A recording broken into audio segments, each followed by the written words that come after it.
All right, let's try that again. I'll do my best not to drop the camera this time. Welcome back. We're deep in, or in fact, almost at the very end of turn 4 here, playing Heroes of the Bitter Harvest.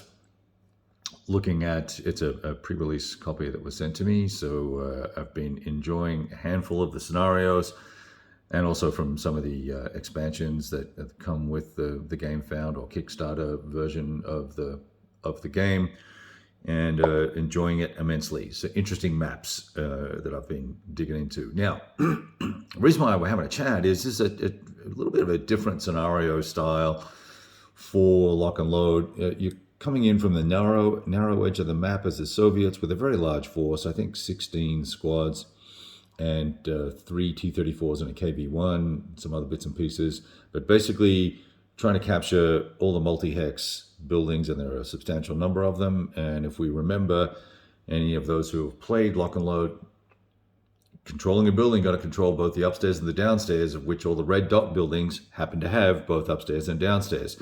So that means that we would need to capture up and down on this building, up and down on this building. So there's quite a bit of movement that has to happen, exposes you to a lot of opportunity fire.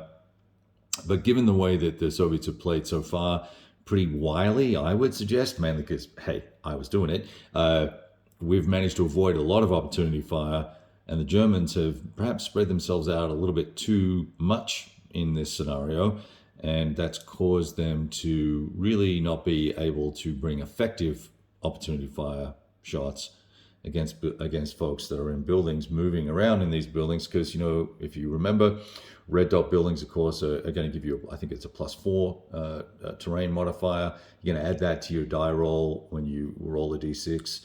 So somewhere between 1 and 6, that means you're going to get somewhere between 5 and 10 as a modifier against the firepower, and a 1d6 roll of the enemy.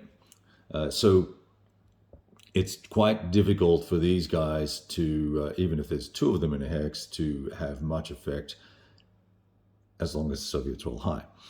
Now, ooh, I nearly dropped it again. Doggone it, this freaking stand. I'm gonna have to upgrade and do a Stuka Joe here and get all legit at some point. All right, over here, and I'll come back over the other side as well, because I didn't really explain what was going on. One of the things I'm curious about in this scenario is, given it's 12 turns long, there's a lot of, as I mentioned, there's a lot of up and down in these buildings with the red dots. They have 2 levels, so in order to control it, you've got to go up and down the stairs. And we had a situation where the Germans really let most of this side of the map be, except for a squad just out of frame right here. And I can't, there we go, right here. Left all these buildings to the Soviets, let them have them basically. And that, I think, was possibly a mistake, because it's been a little bit too easy, and now they're able to close in and also consolidate forces into three squad stacks, which will mean they'll have some pretty hefty firepower going into any sort of melee or a close assault situation. Yeah. So the Soviets did get a little cocky with their KV-1. They started rolling that up under an assault move order to press in close against these guys if they did op fire, so they could take a shot with their HE and their MG. Our ATG, I should say, our anti-tank gun here, it's a 50 millimeter, lucky shot, popped the KV-1. So that's a brew up, and it's I guess a bit of a Pyrrhic victory at the moment for the Germans, because I don't think it's going to change very much. They still have one more. They have a T-34 over here for the Soviets. Another T-34 here, which I pulled from this side because this side over here was doing so well. Took out the half tracks and the other AT gun, and we are now going to look at moving this chap around. We're going to have to cross this event marker at some point if we want any armored support to clear this building, because this building may take a couple of turns unless I can get multiple units in here and get them moving pretty efficiently. So I think that's why it's a 12-turn scenario, just because of the significant number of hexes you've got to cover. So not all of these, in fact, are, I guess they are, they're all red dots. So that would be 2, 4, 6, 8, 10, 12, 14, 16, 18,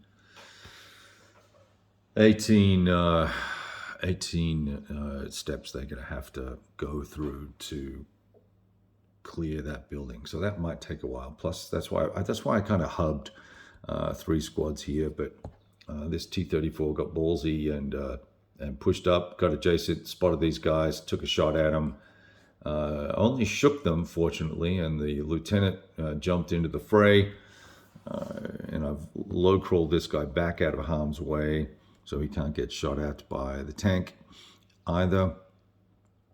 Let's come back over here. So back over here, now that we do have at this very current moment on both maps, 8 out of the 18 buildings now under control by the Soviets. They really only need 1 more. So if I can clear this particular building, the Soviets are done and they can sit back and go on the defensive. They do not have to keep attacking, because it's all you've got to do is have more than the enemy, right? It's not it's not by 2 or by 4 or by 6 or whatever. There's no marginal victory or major victories or any of that sort of stuff. It's either you win or you don't. And I think that might be a tweak that I would run here if I played it again, just so that it forces the Soviets to keep attacking. Number one, if they want to have a decent result, and then also, if the scenario is a little bit longer, it does seem to make it a little bit easier for the Soviets to do this successfully, right? So I don't know if there's enough units on the board for the Germans to effectively fight here. Nevertheless, there is this reinforcement, and I know it's a reinforcement because that's just the way these. In fact, let me just check. I wish this thing would sit still. I'm going to check the scenario now and see what the reinforcement is. I bet you it's reinforcement. Yeah, German reinforcements arrive. In the distance you can see blah blah blah blah. The gun quickly rotates. Place an 88 millimeter ATG in the hex. Okay, well, I was hoping it would be some tanks. That's really not going to help a whole lot. It's going to fend off. The tanks, perhaps, but it's not going to stop the infantry. So that's really not going to be very helpful. I would have preferred 2 Panzer IVs or a couple of Tigers or 3 Panzer IVs. That's because we're running out of men on this map, and once these 3 buildings go, then it literally is game over here, right? 1, 2, 3, 4, 5, 6, 7, 8, 9, 10. Okay, so I don't have 8 yet. I only have 1, 2, 3. 4, 5, 6. I have 7. Sorry, not 8. I have 7. But we're going to pick this up in the next 2 turns. And I can, now that I know, well, see, here's the thing. Now that I know it's not a bunch of tanks, I would probably race these guys across here and risk the alt fire, clear this, and then we're done. A lot of the times I will stop a scenario if I see that not that it's broken, or I see that it's clear who's going to win, and there's no chance for the opposing side to do anything. I will end the scenario. But given that we just took out this KV-1 here, I'm inclined to keep this going, see what happens in turn 5. For instance, if the leader that's in this hex, if it rallies, I would say that there's a decent chance here that they might hold out here for another turn, which would be interesting. Despite the fact they've got this T-34 ready to just goose them, right? That's not going to go down well for everybody or anybody. I don't see how the Soviets can't win this particular scenario. And over here, this will just take a little bit of time. I can bring this 3-stacker and I'll bring the T-34 around and pop these guys, That might take 2 or 3 turns, but I've got 12 turns, and it's only at the beginning of turn 5 now. So I think we're in pretty good shape. Anyway, it's an interesting scenario. I think there's multiple different ways that the Germans could potentially set up that could perhaps mitigate things. I think there's tweaks we could make to this particular scenario to enhance one side or the other. And it depends on skill level too, right? I'm not saying I'm an awesome player, but I always just look at the VP conditions here and play to those, and then see how we how each side can best manage those to get a win for them. So anyway, I just thought I'd do a little check-in. I didn't realize it was a whole 10-minute video there, but there you go. Lock and Load Tacticals, Tooth and Claw of the Bears is the scenario. It's set in 1942, comes from Heroes of the Bitter Harvest. And of course, obviously, this is a pre-production copy, and it was donated or given to me to do some play with and see what I thought. So I'm enjoying it, as I always do with Lock and Load. Talk to you guys soon, and all the best.